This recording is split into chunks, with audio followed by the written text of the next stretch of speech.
There's like one not terrible straight white man in this. Oh, yeah. Two.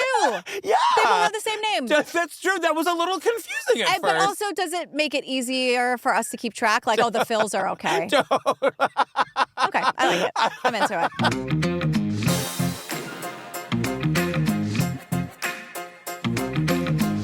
Hi, Jillian Benzavalli. Hi, Patrick Hines. Bam, join the Facebook group. I love our Facebook group. I'm so grateful for our Facebook group. We've been at the Facebook group for like 8 or 9 years now. Yeah, a wonderful listener set it up for us at the beginning. We both were like, we have a Facebook group. Yeah, and they were like, yes. And then they were like, I don't feel like moderating this anymore. Can you guys take it over? Enough. Yeah, we'll do it. But thank you for doing that. It's so fun. It's such a great place to make new friends, have some community, talk about the episodes. It's great. It's the True Crime Obsessed podcast discussion group because we wanted to make it really hard to find. Right, just as wordy as possible. As many words as we could find. Also, join us over on the Patreon. You tell them about the Pates. Yeah, we're on the Pates. We do like after parties where we do AMAs and we give advice, but that's where all of our ad-free episodes live. So it's ad-free versions of the episodes on the regular feed, but also all of those series that are like 3, 4, 5, 6 episodes. Like that's where we cover that on the Patreon. And that's all at the $5 level where you can also get Drag Bingo once a month, which is like the funnest thing ever. Yep. At the $20 level, our Hero Bell level, we do make special episodes just for them. Yes. And we just recorded one from Unsolved Mysteries from 1991. 2 words for my Unsolved Mysteries girlies. Who's Tyler? If you know, you know. If you don't know, you're going to go, it's a roller coaster ride in one half. You need to be brought into the knowledge. Yeah. So, and it's not just episodes just for you. Like, that's sometimes what we do, but we also, like, send you stuff in the mail occasionally. That's it's where like you get the calendar at Christmas. We always send out a Pride thing. We did a trucker hat this year that said, you can sit with us. Because we want people to feel included. Yeah, it's true. What are we talking about today, girl? It's called Manhunt, the liar, the thief, the con man. He is all 3 of those things. And an idiot. And an idiot. And a monster. And a true monster. Just horrifying all around. £75,000. £130,000. 50,000. The money was just going out like water. He took £600,000. You hear about con stories, and they last like a few months. They don't last for years and have a child in the process. This was a man who was excellent at what he did. What he did was basically ruin people's lives. He's stolen my money, and I wanted answers. She will chase that man to the end of the earth. We need to find him. So we got onto the internet looking for a private investigator. I told him, listen, we know where he is. You have to come with us right now. He just puffed out his chest and just said, don't do this to me, Chrissy. He was like a cornered rat, and she found him. You don't want to think that you've been in a relationship with a predator. So we start in a place I can't pronounce. You want to try? Okay, it's Chalatham, Gloucestershire. Oh, God. Oh, no. I think it's Cheltenham. Cheltenham. Or Chetland. Did I get the Gloucestershire? Sure. Because I said all of these, like, it looks gorgeous. I love the UK. Like, I love. But all of these places sound like Shakespeare invented them, and they're all in The Hobbit. Mm-hmm. You know what I mean? That's exactly what like, happened, it's Stratford-upon-Avon or whatever. Yeah. I want to go to Stratford-upon-Avon. Let's do it. Okay, great. Go to a little Hobbit hole. I wasn't expecting you to come along, but I'm thrilled to have a travel companion. No, I'm down with the hobbits. Okay, great. You know, I'd fit in with the elves, I think. I want to be with the Ents and the trees and everything. Yeah. I'm not going to fucking Mordor, though. No. Well, we meet Christine Handy. She was going through a divorce in 2003. They had 3 kids. We only meet one of them. Their son Simon is here to talk to us. Yeah, she was married for 11 years. I thought I'd be married forever, so it was a big thing, my divorce. It was definitely a very difficult time for my mum, but we never really knew that. I think they were trying quite hard to shield us from it. Simon is Christine's son. It was a really hard time, but all of that was hidden from the kids. And I'm like, you know what? Good. No need to drag them into it like so many people insist on doing. 1,000,000%. Keep that shit away from the kids. So Christine was kind of like coming into her own as a single mom. She had her routine. She was working part-time at a boutique. Like she was like, I was happy. Yeah. Her divorce settlement was, she tells us the number, £650,000. That's a lot of money. So it was £650,000 in 2003, which is $817,000 in 2003, which is like $1 1.4 million today. Good, you get it, Christine. Hell yeah. You get it in that divorce settlement. Hell you yeah. She's raising the kids. You know what I mean? Yeah. And we don't know anything about what happened, just that this was hard on her, obviously being married 11 years. And she was like getting her groove back. Yeah, You know? truly. And she buys a house outright, no mortgage. Oh my God. She said there was a small amount left to live on, but she knew it wouldn't last forever. So she gets a job. She gets a part-time job in London. And every Monday she's got a routine. She gets the kids off to school. She would, quote, pop into Soho, have a coffee, and read the paper before work. And I then love Soho. Like straight out of a sitcom. I know. Everyone's always knocking on, or barely knocking on everyone's door to have like breakfast in the morning before work. Since when? It's a British sitcom starring Elaine Page. It's just called Christine. Oh my God. Oh. I love it. Me too. And then she'd go to work at this job she loved. Like everything was coming up Christine. One Monday, a man asks to join her. And I'm like, oh God. But I know. From 1,000 miles away, you can see it. She's sitting outside at this outdoor cafe. And next minute I was aware that there was somebody stood next to me, and I looked up and they said, do you mind if I join you? And I just said, help yourself. And then I looked around and realised that all the other tables were empty, which I thought was strange. No, this is weird because all the other tables are empty. And I'm like, so he's hitting on you. He's hitting on you. So his name is Alexander Darkin? Wait, hang on. It's Alexander. She they say it so beautifully in this.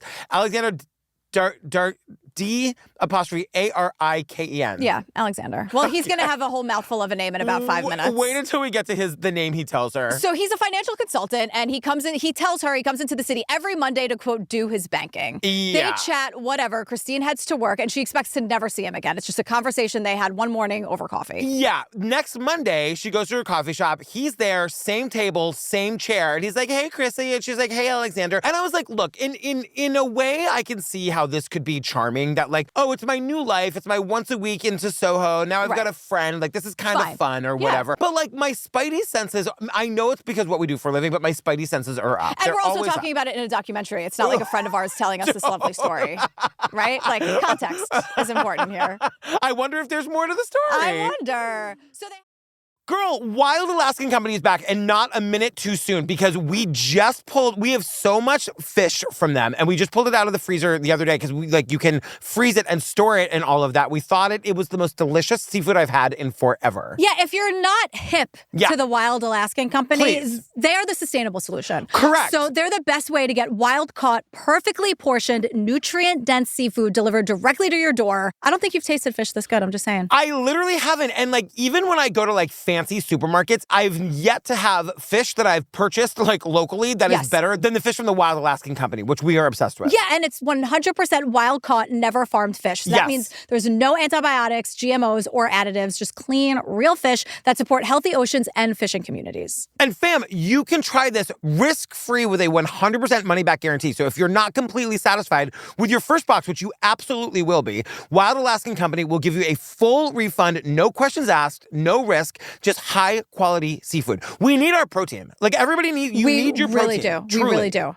There was one time I was really hangry, and I just said to Mike, I was like, I need protein. And now it's an inside joke we have, but literally we do. We need it. It's true.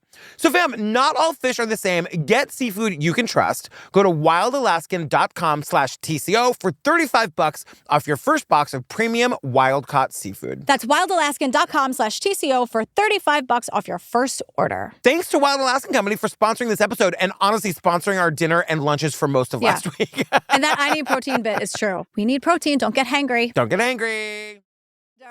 So they have coffee. Christine tells him all about her divorce. Then they go their separate ways.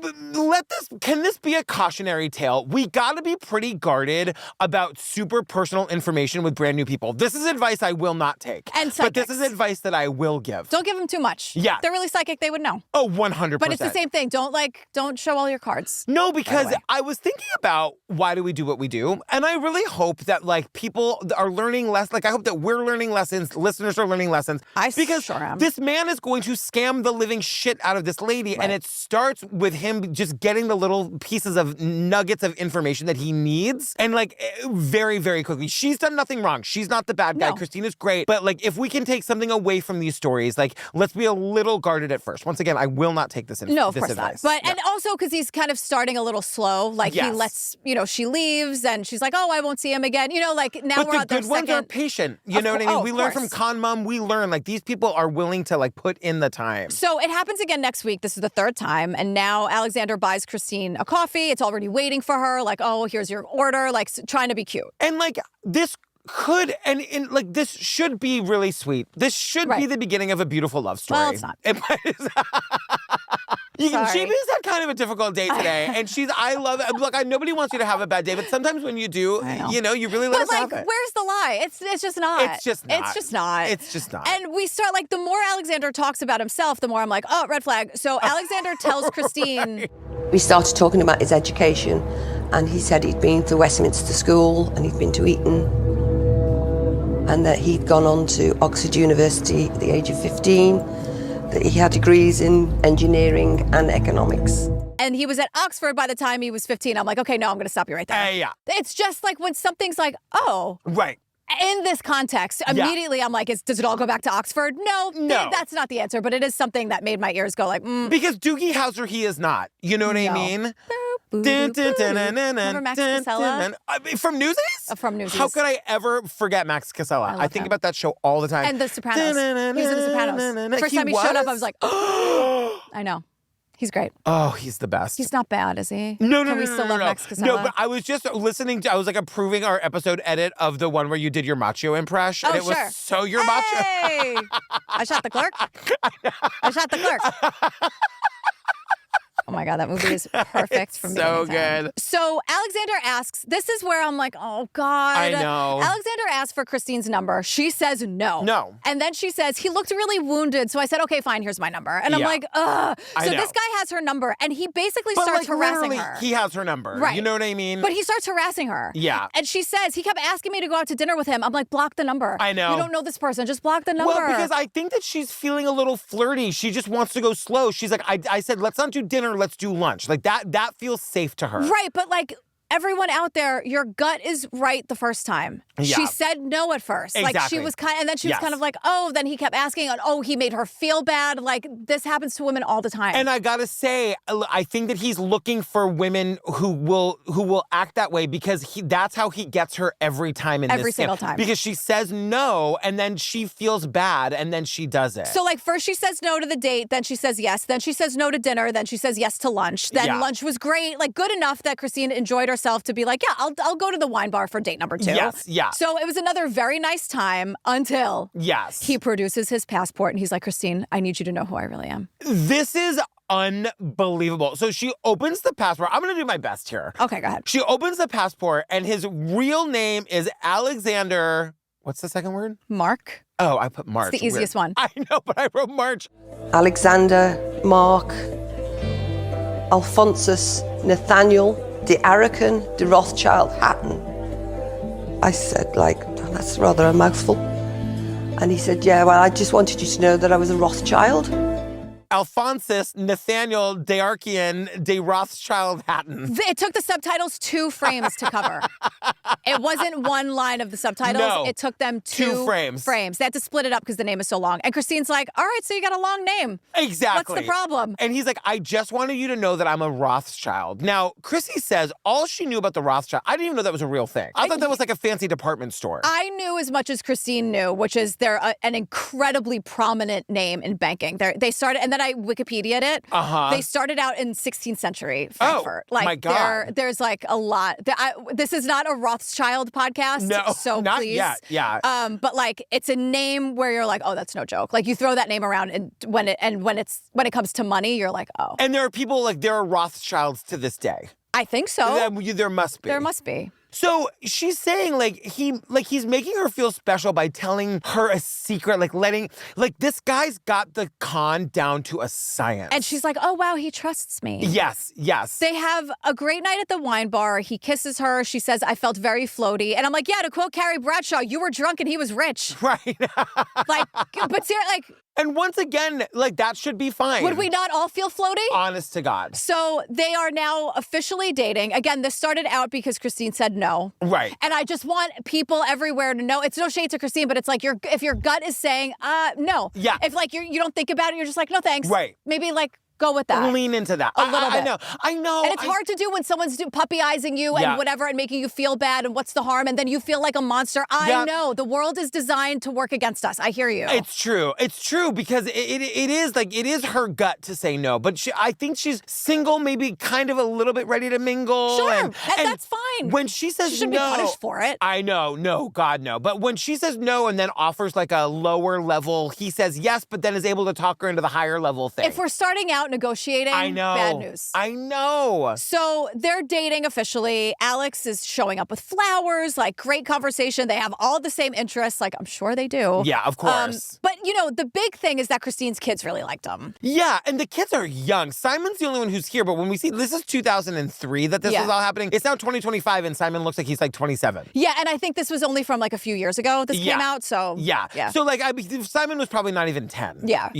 And Simon's like, he was always really nice to us. He dressed very smartly, and like we see a lot of photos from this time. This guy is very comfortable. He's lounging all over the couch. He's holding her kids, hugging her kids. Taking them to like fancy places. He would give them treats. That was very attractive to see that he got on well with the children, and the children did respond to him. She's obviously single with kids, and it's nice to have a man around who was keen to be involved with us. So yeah, Christine's happy, the kids love him, and Alex is like, yes, my plan is working. Yes. So it's October 2003, 3 months into the relationship. Alex has been accepted to the London Business School. He's getting his MBA. Let's break out the champagne. He brings literally champagne to like celebrate this whole thing with her. He's getting a thing called a bursary, which I had to look it up. It's a scholarship. It's a scholarship. But like... Which is weird because he's a Rothschild, right? So you're like, and he's like, the thing about that is that all my money is in Swiss bank accounts and I don't want to move a single cent over to the UK because of the taxes. Right. So he doesn't get because COVID didn't happen yet, so he couldn't blame it on that. Remember? I can't move my money because of COVID, but you can move your money into my account. Like, make it make sense. Then they believe it? Like, why? I don't understand. So he doesn't get the scholarship. Like, this is what he tells Christine. Yeah. He tells Christine that he has this big, long meeting to get the scholarship, and he doesn't get the scholarship because they look at him and say, well, with a name like Rothschild, you shouldn't be asking for money. And he's devastated. He's almost in tears. And so with a name like Rothschild, he asks Christine for the money. Like, he wants £75,000, which is almost $100,000. Yeah, and it's like, this guy's gotta know about her divorce settlement. Like, somehow he must know. She just bought a house, had a little bit of money left over. She told him. Right, exactly. And so £75,000 is about what she would have left over. She's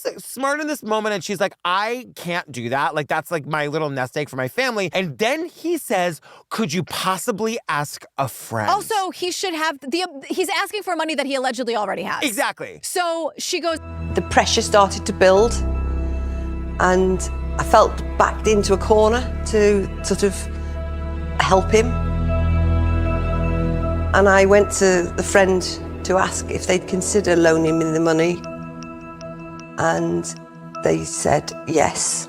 So she asks a friend for the money and she lies. Yeah. She tells her friend it's to redesign her kitchen, and the friend says yes. First of all, who is this rich friend who's totally fine paying for someone else's new kitchen? $75K, here you go. And also, girl, what are you gonna do when you don't redo your kitchen? Like, that's a lie that you have to really follow through with. Oh my God. Well, now she's got to redesign her kitchen. But she can't because all of that money is for him. You know what she's going to do? She's going to, like, move the refrigerator to the other side of the room. Maybe she'll, like, paint the walls or something, get a new table. If I'm the friend, it's like, show me those blueprints. If I'm giving you $75,000. You didn't even knock down a wall? Like, you know what I mean? I expect to be there for the first dinner in the new kitchen. Literally, you would, like, that would be the thing. I pay for the shit. This is my kitchen. Like, it's my kitchen. I can come whenever I want. And then suddenly you're not redoing your kitchen. Oh, like, my God. That's a bad lie. No, and also, like, I don't know. This seems really extreme to me. Once again, I'm not blaming Christine, but like when your brand new boyfriend asks you for $75K and then gets mad at you to the point of making you feel like you have to ask a friend, you gotta leave that guy. Yeah, and if you're a part of a really powerful financial institution, just like get the money. I know. Where's your fucking privilege, man? Exactly. And so what we're saying is this is never right. If you meet a Rockefeller and they can't pay for dinner, they're not a Rockefeller. They're not. There's a problem. They really, I promise you, they're not. And I think that Christine never says this. I'm not assigning this to her, but my guess is she's dazzled by the potential of money down the road. I think a lot of people are, you know? So it's 2000. Girl, Pretty Litter is back. Tell us everything about macaroni. Macaroni's great. I saw Ashley over July 4th weekend, and there were several other people there. She was holding court, talking about macaroni, how great he is, and how she knows he's healthy thanks to Pretty Litter. Well, that's the whole thing. Pretty Litter has that health indicator. So when the cat uses the litter box, if it turns a different color, then you know you need to take the cat to the vet because, as I always say, you might not know this, but cats can't speak English. Yeah, and it was like an actual Pretty Litter ad just in real life because everyone at the barbecue was like, wait, doesn't your house stink? And she was like, no, let me tell you why. And if you don't have Pretty Litter, your house does stink. Also, Pretty Litter, this is a big one. They ship free right to your door, so no heavy bags to carry and no last-minute pet store runs. I remember that was the worst thing was like carrying those heavy bags or boxes from the car or from the store. Like none of that with Pretty Litter. Yeah, and just to go back to the stink. Oh, please. So they have this advanced odor control. Yeah. So that means your home smells like your home, not a gigantic litter box. Yes. And they have an ultra-absorbent formula, which uses less material than clay litter. So that means you're not like traipsing it all over your house and you don't have like litter dust. Ultra-absorbent formula, that's my drag name? Sure. Okay, great. Yeah. Fam, right now you can save 20% on your first order and get a free cat toy at prettylitter.com/TCO. That's prettylitter.com/TCO to save 20% on your first order and get a free cat toy. prettylitter.com/TCO. Okay, and just saying, Pretty Litter cannot detect every feline health issue or prevent or diagnose diseases. A diagnosis can only come from a licensed veterinarian. Terms and conditions apply. See site for details. You know? So it's 2004, 6 months into the relationship, and Christine's like, everything's great. And I'm like, is it? Your rich boyfriend doesn't have any money. You're lying to your friends. And now you can't have your best friend Sylvia over for dinner anymore. And stealing money from them. Like, how great could it be? It's not that great. So Alexander pressures Christine into having another baby. This is insane. He would talk about how fortunate I was to have my 3 children. By this stage, I'm 39. And he was saying, we're in a relationship together. It's my right as a person to be able to be a father. It's my right as a person to be a father. I beg your finest fucking pardon. And they've been together for 6 months. 3 months later, she's pregnant. And it was a surprise to her. And I'm like, wait, but were you not trying? Because I thought he demanded a baby. She's also 39. You know what I mean? Yeah. Like that's a high, they call it a high risk pregnancy. That's literally like what do they call that? Like a geriatric pregnancy or something? Jesus Christ. I mean, yeah, right. Exactly. Remember when I said 2 seconds ago that this world is stacked against us? Geriatric Well, pregnancy. it's because, I mean, that it is, I know lots of people do it and there's tons of plenty of healthy men, but I'm just saying it's a risk for everybody here. Yeah. It's also a major red flag that he's demanding she get pregnant for him. I know. Like, who the fuck are you? I know. Other than a stupid man.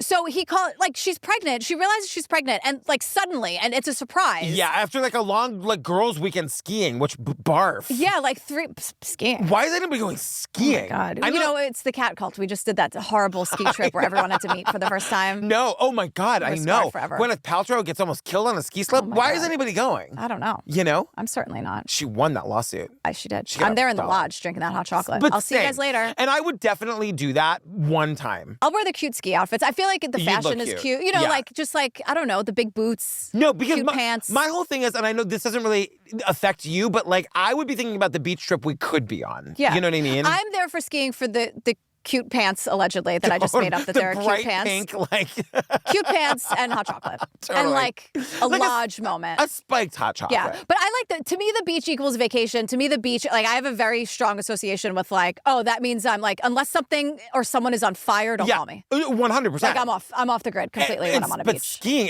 everything feels so cold to me. I can't imagine. I'm sitting in our tiny little studio in a jacket. I know. Because we turn on the AC. You're in a jacket. I'm like cold. A real jacket. I'm wearing shorts.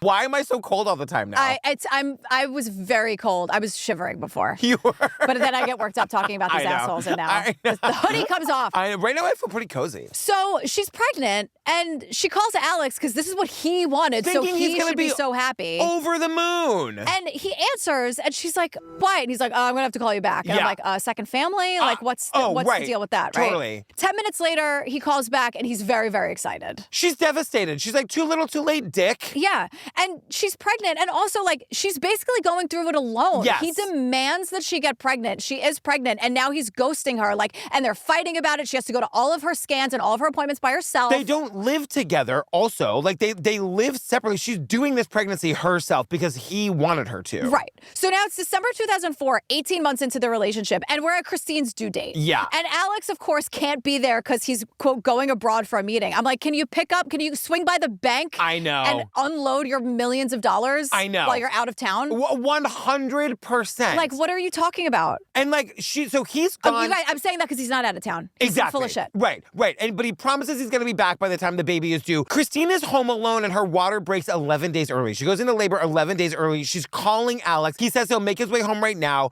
She's like in the house, packing the bag, dragging, like in labor, dragging her shit to the hospital alone. So he does not make it, of course. Right. Christine gives birth to Marcus, which Marcus in a British accent reminds me of that movie about a boy. I don't know anything about this. With Hugh Grant and Toni Collette. Oh. It's so good. The soundtrack is so good. It's by Badly Drawn Boy. Based on that book. That's right. Yes, based on the book. Yeah. And so Ashley and I loved it. And so like Marcus becomes friends with Hugh Grant and wants to be friends or whatever. But they have this really great phone conversation that ends with, because Marcus is like, do you know where we live? And like giving the address. And then at the end, Hugh Grant just making fun of him because he's giving way too many details about the address. And then Hugh Grant goes, England, the world, the universe. Like, so good. Hugh Grant will go on any talk show and talk about how he's just grumpy all the time. Okay. He's just a big old grump all the time. I don't know why. I wouldn't want to like encounter Hugh Grant. Yeah, I have no need I'm going to tell you, I said like 2 weeks before shit went down, I was like, Patti LuPone's mean. And then like two weeks later, like the New Yorker article dropped. I was like, see, I told you. I have news for you. That I love that for you, but like it's not the hot, like she's mean. It's not a hot take, right. She's just like But I was saying it to a bunch of gays who wanted to defend her. I was like, no girls. Well, you just say she's mean. Say I love her voice, but she's mean. Totally. Point is, I can't hear Marcus in a British accent without thinking about a boy. Totally. Marcus. Toni Collette, of course, superstar in that movie. Oh my God, she's the best. As she always is. Always. So Alex shows up late to the hospital, then get this. Oh my God. Brings Christine flowers. And he said, I'm going to have to rush off. I said, okay. And he said, you haven't got 20 quid on you, have you? And I went, sorry? He said, I was in such a rush to get here. He said, I ran through the corridor, picked up this bunch of flowers, and I said to the lady, I've got no cash on me at the moment. I'll bring it back in a minute. But I'm sat there thinking, hang on, I'm paying for my own flowers.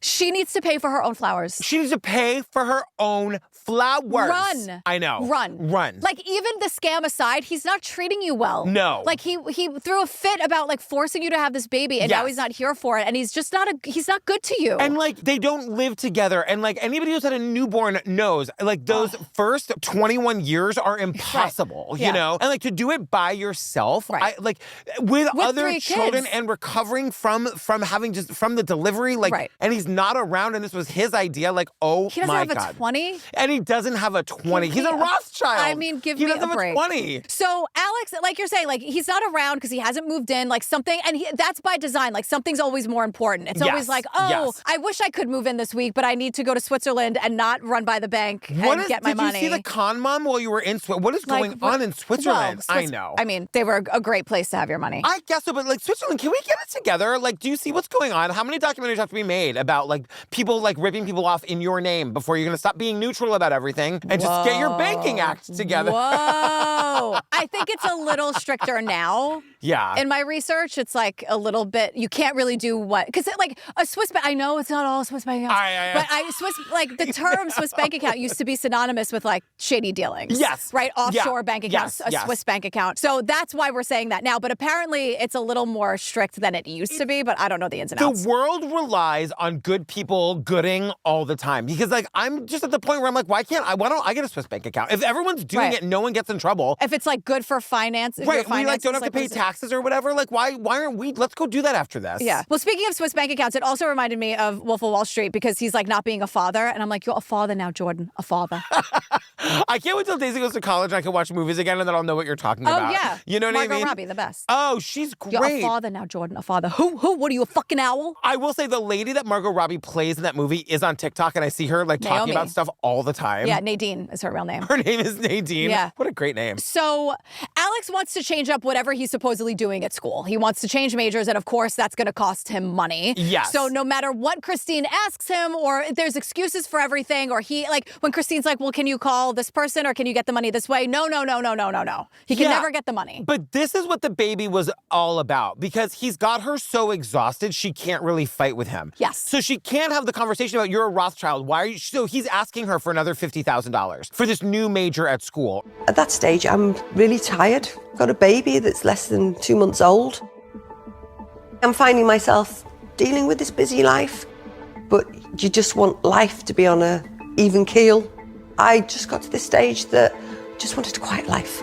So if that's going to work for you, I loaned him the money. She's too tired to argue, so she does. Marcus is barely 2 months old. But that's the point. Right. The whole point of this kid's existence, and Marcus, if you're listening to this, I'm so fucking sorry. I'm sure that you are amazing and wonderful and worthy and like whatever. I hate saying this out loud, but like this kid was created to exhaust this woman so this man could get more money out of her. That is so fucked up. And because on top of that, Alex, like Christine says, well, if it didn't work out, it was like the end of the world. Right. And there was always this deadly urgency to everything. And I'm like, right, that's what they do. They break you down. I don't even believe that she believes there's money coming to her down the road. At this point, she's just trying to get through the day. At this point, she's just trying to survive in whatever way she can. So one day, Alex tells Christine they have to move to Geneva for some fancy new job at a fancy new bank. And I'm like, does this bank give you money or what? It still believes it enough to be excited about this. She's like, I love to travel. I love new countries. But like, she's going to uproot her 3 other kids plus Marcus now and just move because this guy says so. Because he tells Christine to sell her house. Got Alexander saying, well, I can help you invest that through a friend of mine. So I gave him the £130,000 to invest on my behalf. She gives him $130,000 to invest. I hope that she held on to the rest of it. Yeah. But she gives him $130,000, no questions asked. No, like, let me look at the online so I can see where my money is going. But he's the financial consultant. This is what he does. His family does this. Like, I know. I mean, I will tell you, like, Steve manages all of our money, but I look at all of this shit all the time. Like, you know what I mean? Like, of course. My joke used to be I didn't know where our money was. Well, guess what? I know where our money is now because I've been doing this long enough to know you gotta know. You gotta know. You know what I mean? Of course. Yeah. So 8 weeks later, Christine sees a brand new BMW parked outside Alex's house. Now, wait, I want to slow down on this for a second because she says, I was driving by Alex's house and I saw a brand new BMW. What she is not saying is she is snooping. Like, BMW aside. Good for her. I couldn't agree more, but I want her to be honest with us. Yeah. She's starting to feel like there's not, like, something's going on here. Is there another woman? Is there another family? Like, what's the deal? She's not just casually driving by his house. She's snooping. Good for her. Because I love it. Marcus is 3 months old and this piece of shit is never around. Totally. So where are you? Yeah. If you're not being a father now, Jordan, then where are you? I shot the clerk? Like, where are you then? I know. So good. Right. No, all I'm saying is we're scooting past the fact that she's like snooping, which I love. Sure. But she sees this brand new BMW. She asks him about it. He says, oh, it was given to me by that Swiss bank to avoid paying taxes, whatever that means. It's the company car. I mean, I thought it was odd. And I said, well, why didn't you mention it? Well, I just thought you'd be cross. He hated me questioning him. Sometimes he'd storm out. So he picks a fight with her and storms out. Right. So then, then they'd make up and the flowers, the same old shit. And my note here is like people question your partners, especially when they've got all the money and you can't see anything. Like the reason she was a good mark for him was because she's so sweet and kind and lovely and passive. And he knew that she wouldn't question him, you know? And then when she did, she was made to feel like shit about it. When all of these questions are completely valid. Totally valid. So... Girl, this message is sponsored by Greenlight. Yeah, so do you remember summertime as a kid? Oh, do I ever, the Goonies of it all. Oh. Exactly that. Yes, exactly that. So summer used to be different where all these kids were like out until the streetlights came home. Yeah. Yeah, I think a lot of kids are like inside as iPad kids now. Oh, this God. feels like the perfect time to teach your kids real world money skills that they'll actually use. So that's the thing. Greenlight is a debit card and money app made for families that helps kids learn how to save, invest, and spend wisely. And let me tell you, we use this with Daisy every week. I always talk about this. It's got a chores feature. We set it up so that she does her chores. It pays her automatically. On Friday afternoon, we sit down, we open the app, we see how much much money she's got saved. And we talk about, like, does she want to continue to save? What are her goals? And then we decide how much money she's going to spend for the weekend. Yeah, and you can customize that to your household. Yes. So you can reward kids with their allowance for a job well done or like whatever you need. Yeah, I was never given any financial training as a kid ever. And it's the thing I didn't have that I wish I had had the most. Yeah. And I feel very proud to be able to like start talking about money and finances and understanding the importance of saving and spending with my daughter. I love Greenlight. I'm very grateful. Yeah, because they're also like not teaching it in school either. No. Like I would have loved to have learned all of this stuff. That it's like it doesn't feel scary when you're an adult. It's like teaching them good habits now. 100%. Fam, Greenlight is the easy, convenient way for parents to raise financially smart kids and families to navigate life together. Maybe that's why millions of parents trust and kids love learning about money on Greenlight, the #1 family finance and safety app. So don't wait to teach your kids real-world money skills. Start your risk-free Greenlight trial today at greenlight.com/TCO. That's greenlight.com/TCO to get started. Greenlight.com/TCO.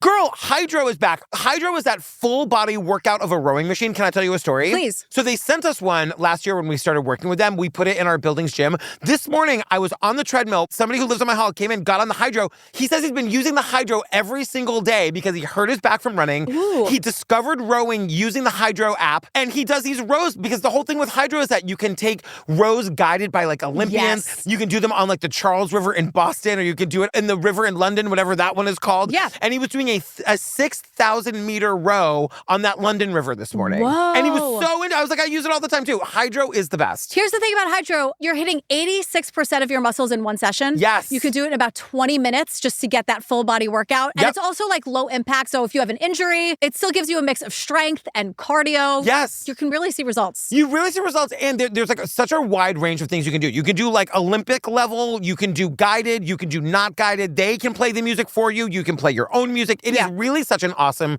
piece of equipment. I'm obsessed with it. And if you're someone who's like, I need something visually beautiful and distracting for these 20 minutes. And you're not looking at a picture of me. Exactly. Yeah, something else. They have these like beautiful places all over the world. It's true. They also offer free shipping, a 30-day risk-free trial, and a 1-year warranty. So you don't feel locked in. Like you can try it out first and see if it works for you. Exactly. So fam, skip the gym, not the workout. Stay on track with Hydro. For a limited time, go to hydro.com and use code TCO to save up to $450 off your Hydro Pro rower. That's HYDROW.com, code TCO, to save up to $450. Yeah, hydro.com, code TCO. I love skip the gym, not the workout. I'm into it. And it's only 20 minutes, honestly. I know, I'm still truly. going to be counting the seconds, but I'll take it. It's 20 minutes. Valid. So Christine has met some of this guy's family, but not all of them. Yeah. So she met his mother. She met his sisters. She has not met his older brother because Alex doesn't get along with him because Alex hates the sister-in-law. I'm like, we got to meet the sister-in-law. She knows the truth. Diane, get in here, Diane. Like, where are you, girl? Yeah. So they eventually all meet, and the brother, who Alex says he doesn't get along with, and the sister-in-law, the brother was like a little cool to Christine. Yes. But the sister-in-law Oh my God. was lovely, and they get along very well. And I'm like, talk to the sister-in-law. She knows. And so it happens. July 2006, they're 3 years into the relationship, and Christine tells us she invited the sister-in-law to her house for coffee. And they're becoming friends, and Alex hates it. Guess who's got all the time in the world that day to show up for the coffee date that he wasn't fucking invited Where to? were you at the birth of your son? Nowhere to be found. Nowhere to But be now, found. the two women are starting to talk and ask some questions and get some information, then he can't handle it. And Chrissy's like, it was so weird that Alex was there, but whatever. So then Chrissy invites the sister-in-law back a few weeks later, and Alex is pissed. And so Christine tells the sister-in-law, I rang her and I said, Alexander's really not happy that we're spending time together. And she said, well, that'll probably because I know too much. And I hope you're not financially involved with him.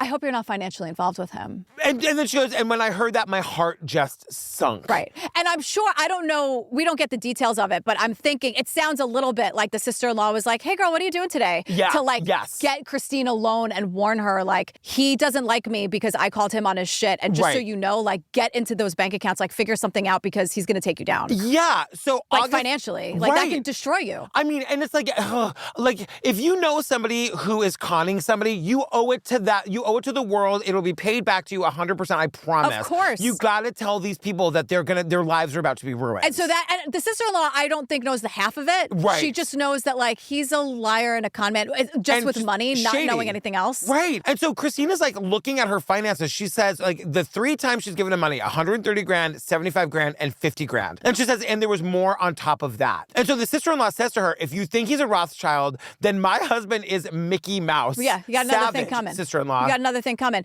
And she says, well, he takes the credit cards out in his brother's name. That's why the sister-in-law hates him, not the other way around. Exactly. Alex wanted to keep Christine away from the brother and sister-in-law, but the real reason is because he's using his brother's name. Right. And the brother and sister-in-law are on top of his shit, and they know what he's doing, and so they want him away from Christine. And I just don't understand how these people get away with this for so long. Why is this guy not in prison? You took out credit cards in your brother's name? That's credit card fraud. Yeah, and it's just like, what's the protocol here when we're all like at the barbecue? I know. Or we're all at the mom's house for dinner and everyone knows what's going on. But Christine, don't you just like And it pull was her into the bathroom and say, girl. It's also early days of the internet. Like, this was 2006. It's pre-Google. And I'm like, I feel like, you just make websites about these people. Yeah. You know what I mean? Like that, like people, like you just got to get it. You got to get it out there. And I'm sure they didn't think it was that bad. Like, oh, he's a liar. He's going to steal her money. I don't think they knew it was $250,000. Totally. Maybe they did, maybe they didn't, but we aren't told that. Well, and also Christina's like, she's like, I was panicking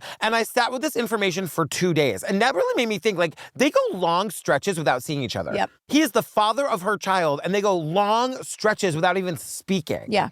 By design. Yeah. So she's like, oh my God. She finally puts it all together. The hard reality is hitting her. She's devastated. She's in shock. And she's like, I'm financially ruined. Like, yes. So she goes to confront Alex. I said, I want some money. It's as simple as that. You need to return some of my money. He just looked at me and the mask just drops and he screamed in my face, fuck off, bitch. The mask just dropped. Yeah, like that the always real happens. monster came out. Like, that will always happen. Yeah. With these cons, big, small, money, not money, whatever, there's always a moment where you're like, oh, there you are. There you are. In Hook, they say, oh, there you are, Peter. And it was cute and it makes you cry because it's Peter Pan and Robin Williams. But usually in moments like this, you're like, oh, got it. And usually that will wake you up in a sense where you're like, here's what I have to do. I have to get a plan. And that's what happens with Christine. Thank the Lord. So a few weeks later, because Christine is stunned, but she's like, get your shit together, bring me my money or else. Yeah. And then a few weeks go by, which seems like a very long time for the exchange they just had. And also for him to not see his own child. You know what I mean? Because he doesn't care. He doesn't care. He doesn't care. So it's like a few weeks later, Alex calls Christine and is like, I have to leave the country. It's I'm totally going to get your money. Don't worry about it. But the only way I can get it is if I leave the country. So why don't you go live with your ex-husband until this all blows over? I'm like, until what blows over? Why don't you go take our baby and go live with your ex-husband? If Steve showed up on my doorstep with his new kid after being in financial ruins after the $650,000 I just gave him, I'd be like, bitch. Yeah, I'd be like, come on in. We need to have a conversation. Totally. We need to make a plan here because you're not just going to stay here and continue to live like this. And be like, you need help. 100%. You need help. And remember we learned in Conman, like there's a way in England that you can get people like declared like financially vulnerable or whatever. Yeah. So Christine is like, okay, enough. I'm going to the cops. Yeah. That was all she needed. Yes. She's had it. So she files a report and she's like, nothing's going to change. She said it felt like an initial meeting. She's just kind of starting the paper trail. Yeah. So by November 2006, this has been going on for 3.5 years. It's almost Christmas. She has no money. She's in a bad place. She keeps getting asked out. She's like, God, no, never again.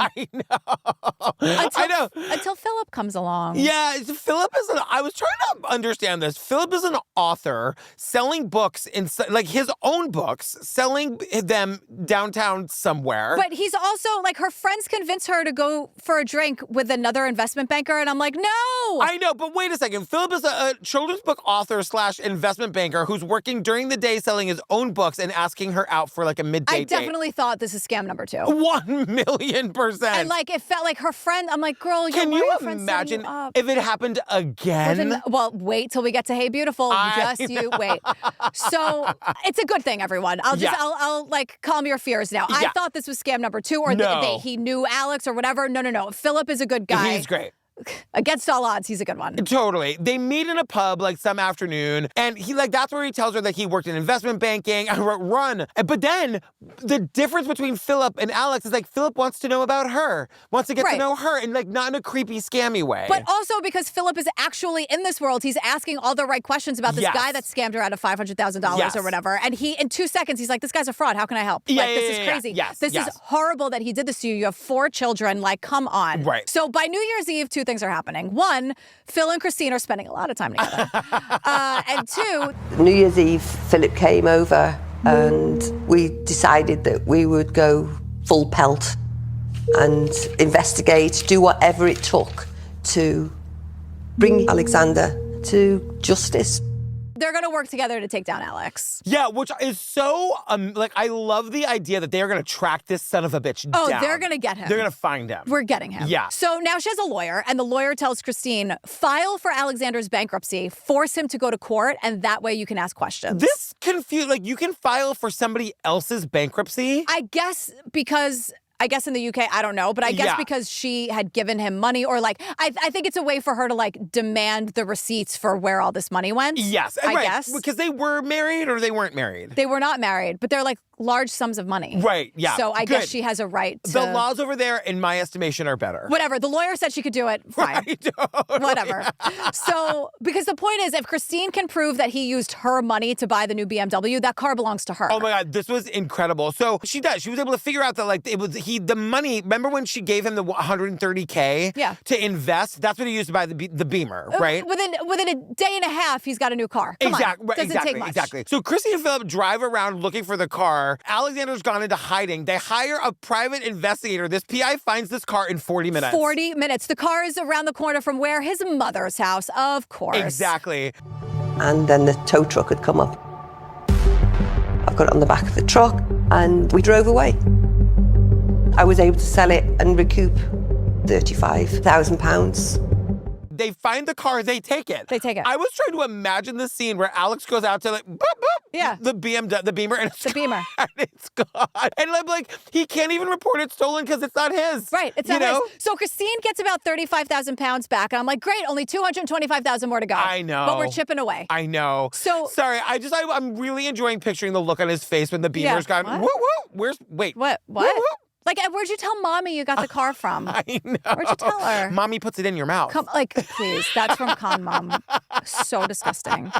So Christine and Philip are now dating because this whole thing really brought them together. I love it. They're going through all the finances. They're tracking down where all the money's going. He's going to the pub. He's buying designer clothes. Yeah. He's doing everything but taking care of his kid or being a partner to Christine or being a decent human. He's spending $30,000 at Ralph Lauren. Tell me you're a fucking basic bitch. I know. And unless you love it and you're listening to this, in which case you're awesome. Fine, but you're not a scammer. You're not this guy. Unless you are, in which case turn us off. Bye. You're not invited to listen to us. No, I've told you a million times. I don't want you listening. Casey Anthony, turn this off right now. Turn it off right now. That name just hit me like a bullet. I was not expecting to have to discuss Casey Anthony today. Have you seen the TikTok where I saw one and said, not interested? No, not her. There was a TikTok that went viral that was this guy who brings a date to a dinner party and it's Casey Anthony. But it's not really. It's not real. Oh, but all the friends have to bring him into is that Casey Anthony at my fucking house? No, she would be Can removed. you imagine? She'd be removed from my home post-haste. And as would that person. Did you say post-haste? Post-haste. Did I use it right? I don't know. Yeah, it's great. I have no idea. How would you get her out? And the, quote, friend. Yeah. I would push her out of my home. Would you literally drop kick her down the hallway? I don't know how to do that. Ideally, in my fantasy world, sure. Okay, you're but I would just totally. I would just say right this way. And get her the fuck out. You would remove the cocktail that Mike had made, specifically for the guests. Because he likes to do it, have everything chilled before they arrive. 100%. So that when you walk in, it's so he wouldn't know that it was her. That's what I mean. Or I'd be like, Fiona, go get her. Fiona would be like, what? I'm like, not an attack dog. But that bark is very ferocious. It's I don't know. true. I would just say, you need to leave. And this friend I thought you were to me, now you're not. Goodbye. Get out of here. And now, Lin-Manuel Miranda, get out. Can you imagine? He would never. Can you imagine Lin-Manuel Miranda? Oh my God. I'd be like, it's over. That's the weirdest dinner party. Like you, Mike, Lin-Manuel Miranda, and his date, Casey Anthony. I'd be like, where's Vanessa? Why are you bringing this asshole to my home? This is like, are you all right? Home. Like, are you That's okay? how he says it. Home. Home. Merry Christmas, you old building and loan. I'm home. Catherine Knight is a journalist, and she explains that in 3 years, this guy took 600,000 pounds from Christine. I can't stop thinking about that dinner party. Like, she probably wouldn't leave. She'd probably be like, what? And then I'd have to be like... You and Mike and Lin-Manuel Miranda and Casey Anthony. I would never. I can't. That's like a dream you had last night, and now you're projecting and deflecting. Know what? It's time to take the coat off. I'm finally warm. It's about time. I'm finally warm. I wish I knew how to drop kick. Oh, my God. Because I would drop kick her. I'm home. You're going to listen to In the Heights later? Yeah. I'm home. So, Christine. Girl, Helix is back. Look, this is that amazing mattress. We both have one. You know this. I've been traveling a lot. I've been sleeping in hotel beds a lot over the last couple of months. I am always so excited to get home to my Helix mattress. It's like a warm bath. Yeah, they always say, like, there's nothing like sleeping in your own bed. It's really true. Now, like, double that when you have a Helix mattress. 100%. And I'm like a difficult sleeper. Yes. Right? Like, I kind of need a lot to have a restful sleep. Oh, like, yeah. I used to toss and turn a lot. I'm big about temperature. Like, I'm kind of a hot sleeper. And so with Helix, I have the Midnight Lux. Yes. And it takes care of all of that. Well, you got matched with it because they've got this like 2-minute online sleep quiz. You literally go in there, but if you're sleeping alone, you do it by yourself. If you've got a partner, you don't even have to have the same sleep preferences. You both say what you like, and they tell you the mattress that is perfect for you. I was very skeptical of this. Yeah. But both Steve and I love our mattress, and we're not the same person if you didn't know. Yeah, it's been like such an upgrade. Yes. Too. Because I remember what it was like to wake up, obviously, like knowing I didn't rest the night before. We had people staying in our apartment, and they sent us a picture of them pulling the sheet up at the foot of the bed so they could see which kind of Helix mattress we had. So they could literally order it. How funny is that? I love it. So fam, get in on the Helix. Go to helixsleep.com/TCO for 27% off site-wide. That's helixsleep.com/TCO for 27% off site-wide. Do it. Go do it now. You're going to thank us. Yeah, helixsleep.com/TCO. That's it. And I like the Midnight Lux. You know, find what's good for you, but I swear by it. So Christine needs more information on Alex. So she barters with a journalist and she's like, look. She asked him if he'd be willing to do some research for her, if she in turn was willing to give him her story. He duly did some research and uncovered a completely fascinating article from the Daily Mail in 1994. I got a great story. If you do the research, I'll give you the story. And the journalist is I'll give you the exclusive. Yeah. It's a great deal. Yeah. It's like a very smart way to handle this. Yeah. She's like, I'll tell you everything, but you do it. Because it really... she's done enough. Totally. And like, I don't know exactly when Google launched, but this was like before we really knew how to like use the search engines to like find I got news for you. A lot of times today, people still don't know how to use Truly. Google. Google is free. Everyone uses it. I know. Remember like Ask Jeeves and Dogpile? Like that's what she's dogpiling Alexander. Dogpile? Like what even, like what was the I'm point sorry, of you that? were probably like in preschool, but like Dogpile was like, it was like Ask Jeeves, Dogpile. I know the name of it, but I've never used it. But like, what a stupid name. I know. Ask Jeeves. We're like asking... Didn't they say that in Parks and Rec where it's like you ask a butler to Google things for you? You literally, because you would put it into Ask Jeeves and then you'd see the butler run off to like find the information. Give me a break. I know. Hey, everyone, when you ask a question that's easily Googleable, the person you're asking feels like Jeeves. Yes. Google it yourself. 100%. Like, Google it yourself. Google it yourself. But the point is, she didn't have that at her disposal, so I'm glad that she had this like researcher to do this for her. Right. So there's an article from the Daily Mail, which we hate, but it's from 1994 and it has some information. We've been in the Daily Mail. They said nice things about us. They like our podcast. Oh, but we hate them. I know. But I'm just saying we've been there. Yeah. But like, this is my question is that like, it feels like this journalist found this article as quickly as the PI found the car. Yeah, like 40 minutes. So like, I know that like the practice of Googling people that you're dating, like it was new back then, but like there was information about this guy out there in the world that could have been found. Yeah. And so like in this article, we learn. It said he'd been arrested in Finland for leaving behind business debts and thousands of unpaid hotel bills. He'd used the Rothschild name to get the backing of the Albanian government to run a huge development, and he'd convinced investors to put tens of thousands into the project. And had convinced investors to put tens of thousands of dollars into the project, like in Albania? Well, here's the thing. It's in end too well for him because the Albanians called the Rothschilds. Just called them. And they're like, who? I know. No, we don't. I don't know her. The Rothschild did the 1994iest thing. They took out a full-page ad. The Sultan of Brunei did that with Conman to be like, we don't know her. Like, don't. No. They take out a full-page ad in what's the publication? In the Financial Times. In the Financial Times to be like, we don't know her. Distancing themselves. We don't know. We learned that his name is not Alexander Mark Adolphus Nathaniel Diarchian de Rothschild Hatton. It's just Mark Hatton. It's just Mark Hatton, but everyone calls him Alexander, so we're going to call him Alexander. Yeah, but his name is Mark. Yes, but the point is, like, as far back as 1994, people have been debunking his shit. Yeah. And this is like 2006 now. So now we're actually in 2008, January 2008, 4.5 years, and Christine makes a website about him, warning others and asking people to contact her. Now, this, I think to this day, is the smartest thing you can do. If you get conned or swindled, make a fucking website. Or like make a TikTok page about it. You know what I mean? Like make something that's Googleable so that when somebody Google, because people will, and if you're not, you should be. At this point, there's no excuse. 2025, you Google everybody you meet in your life. Yeah. You gotta. Wait till we get to Hey Beautiful, because there's like, we learn about like this website network about people like, oh my God, just like shaming the scammers and outing them. Oh, it's good. Great. It's like a huge resource. Started where? The UK. So of course. This guy emails her. Where you can declare bankruptcy for other people. Great. I love the UK. Great. This guy emails her. His name is also Philip. So like, it was confusing for me for just a second. So different Philip. But he emails her on the website. So like, this is working. We're finding people that were scammed by Alexander. And he says 10 years ago, like, I was scammed by this guy. And this Alexander, they were like business partners and the same shit, right? Alex like promised all this money. It was also just like this guy, Philip, they were business partners in the sense that Philip had a normal job at a retail company and Alex was a customer, and Philip loses his job and gets like a small severance package. And Alex is like, let's go into business together. I'm the Sultan of Brunei's ex-kid or whatever. And just put everything on your credit card, Phil. It was down to myself, who had a redundancy package and a credit card.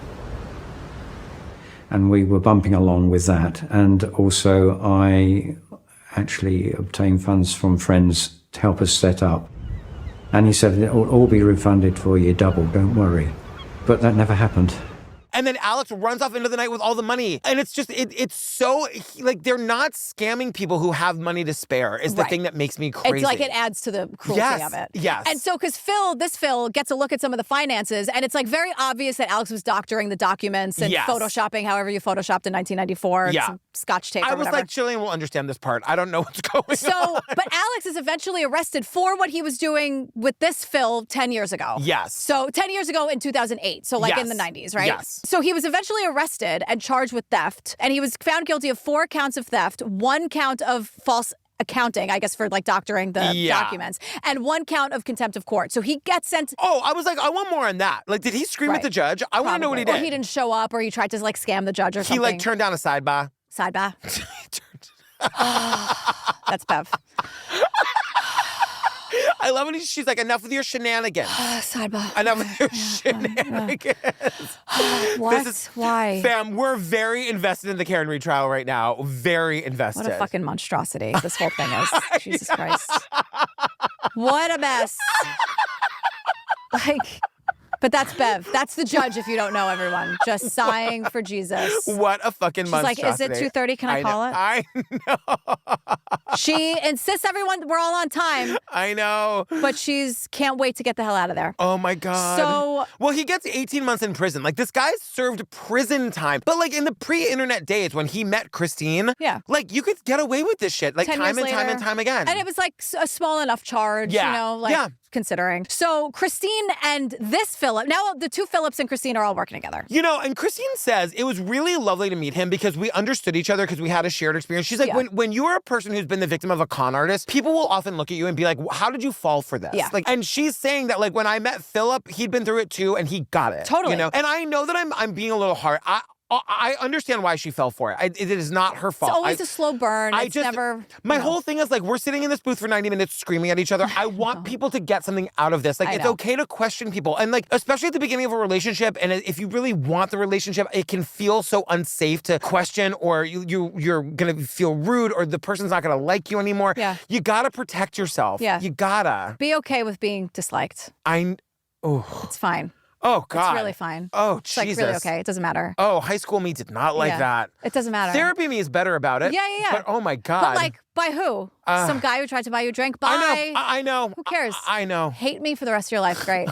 I don't think about you at all. Amazing. Look what you made me do. Bye. Like, bye. I know. You can hate me. Have fun. I'm living my life. Bye. But it is hard. Like, Google everybody. Don't trust everybody right away. Keep your personal shit to yourself as long as you can. Right. And then, like, we see it all, like, even back then and now. Like, then she's, like, too far gone. You know, like, that's how they get you. Yes, So now we're going to take a turn because this guy isn't just scamming people. The cops tell Christine, before your case takes off, we've already had another complaint in of a sexual nature to a minor.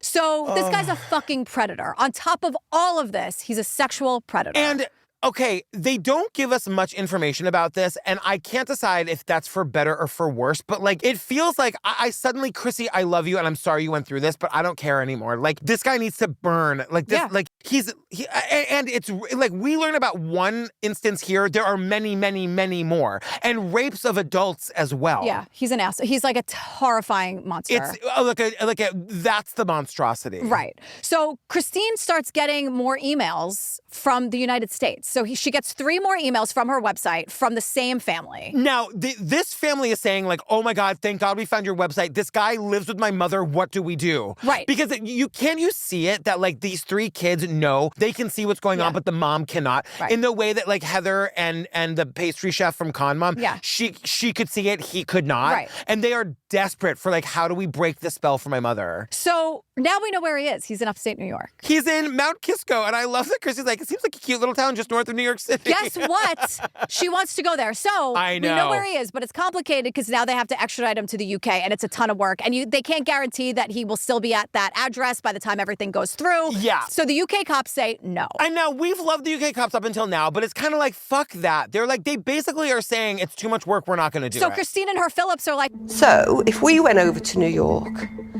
and we found him and had him deported, how would that work for you? And the detective just laughed and she said, oh, you'd be handing him to us on a plate. And without a bat of an eyelid, Philip was booking tickets.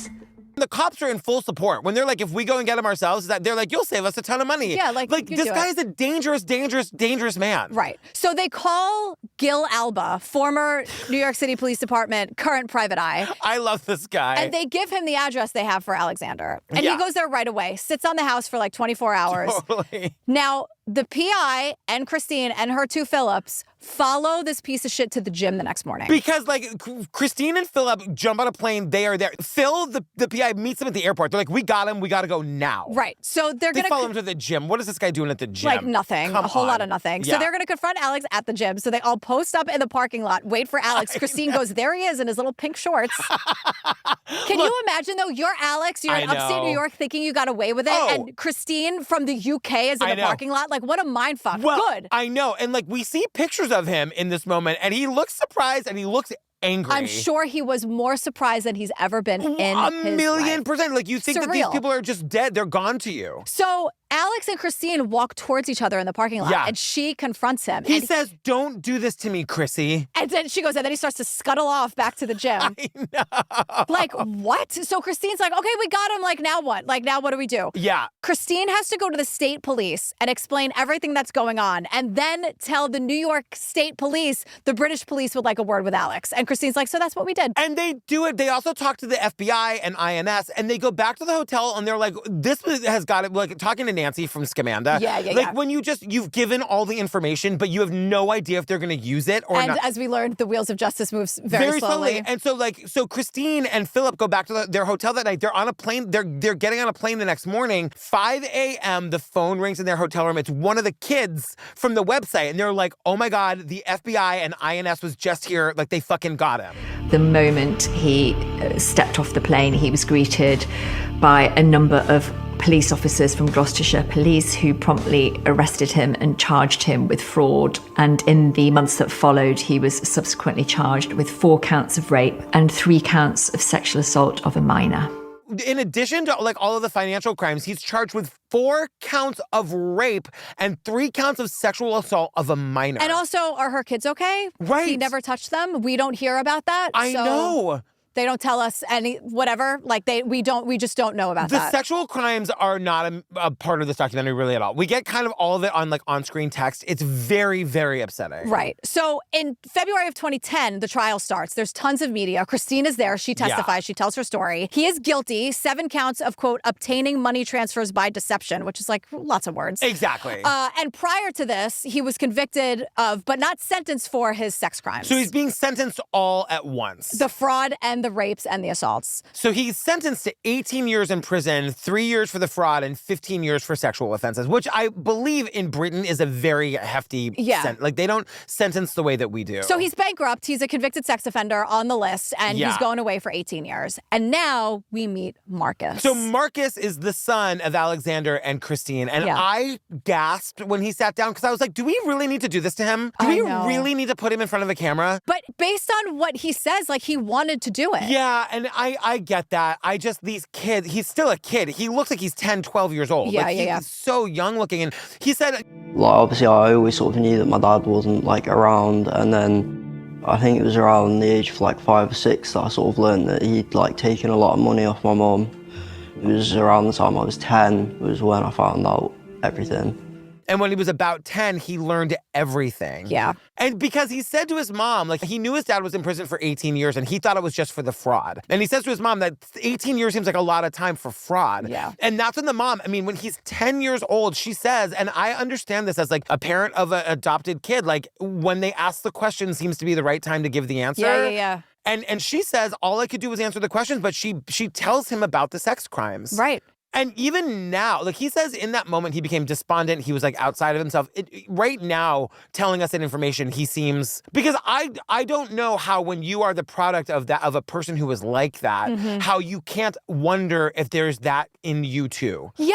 And what I'm saying is, I'm sure there isn't, Marcus. I'm sure you're perfect and wonderful. But as a kid, you must grapple with thoughts like that. And Marcus, kind of says as much and says that like Marcus and Christine and her kids are just navigating this all in the best possible way they can. Yeah. They're doing their best. They have each other. They're trying to keep it in the past. They do what they can do. Yeah. Big things, small things, like on a day-to-day aspect and also in the much bigger picture. Like, they're trying to move on from this monster who was in their lives for a little bit. Like and they're just trying to get better. Life wrecker. Yeah, life wrecker.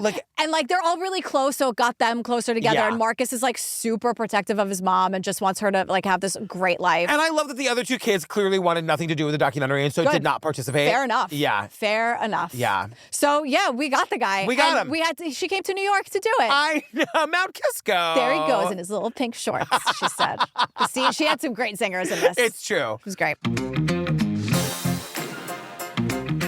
Oh, girl, we did. What's it called? Manhunt, the liar, the thief, the con man. My friend Tom texted me the other day. He's like, have you ever known the name at the end? I'm like, I don't, but somehow you always do. I don't know how. Write it down. Oh, at the end? Yeah. Oh, you're so smart. And the name of the doc is Manhunt, the liar, the thief, the con man. I just name it. Now that you're in Google Docs, you know. I can do it now. Fam, don't forget, join the Facebook group. It's the True Crime Obsessed podcast discussion group. Join us on the Patreon, but only if you want like 500 full ad-free bonus episodes. And drag bingo every month. And drag bingo. And I'll send you stuff in the mail. All of us will send you stuff in the mail. Ad-free apps, only if you want that Only stuff. if you want it. Only if you're interested in that kind of thing. What are we doing next? We are doing Worst Ex Ever, episode 4, Married to a Monster. This is the last of the Worst Ex Ever series. I feel like they're all monsters. They are. Okay, great. Oh, yeah. So it's not just a clever name. Okay, good. Very accurate. All right, fam, well, stay tuned for the trailer for that, and we love you. We love you. Stay safe out there. Listen to your gut. Listen to your gut. We love you. All right, bye. Bye.